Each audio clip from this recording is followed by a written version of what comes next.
So the Foreign Sovereign Immunities Act was passed in 1976. It's the primary means for bringing a lawsuit against a foreign sovereign or its agencies and instrumentalities. The act establishes certain procedures that have to be followed when suing a foreign sovereign and attaching property for international debt recovery purposes. Under the act, foreign states have immunity from litigation, although there are exceptions. Under customary international law, a foreign state is immune from the jurisdiction of the courts of another foreign state. Until recently, there were very few exceptions to this rule. However, as governments began to conduct commercial activities between themselves on an increasingly frequent basis, complete sovereign immunity gave state governments an unfair advantage in commercial dealings. Exceptions were created through the Foreign Sovereign Immunities Act to provide judicial remedies, including enforcement of arbitration agreements to private parties dealing with the state in commercial activities.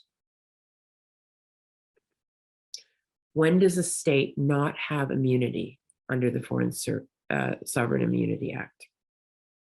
So you cannot sue another state in US courts, but there's certain times that we can. Number one, the foreign state waives its immunity explicitly or implicitly.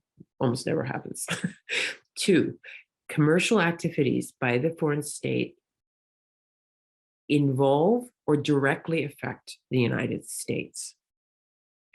Three, property taken in violation of international law is at issue.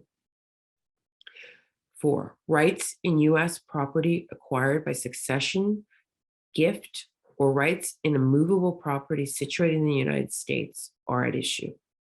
Money damages, number five, are sought against a foreign state for personal injury, death, or damage, or loss of property by tortious acts or omissions. Enforcement of an arbitration agreement made by the foreign state with or without a private party. Money damages are sought against a foreign state for personal injury or death that was caused by an act of torture, extrajudicial killing, aircraft sabotage, hostage taking, or if the foreign state is a designated sponsor of terrorism. So this is right here. Let me pull this up for you in Russian.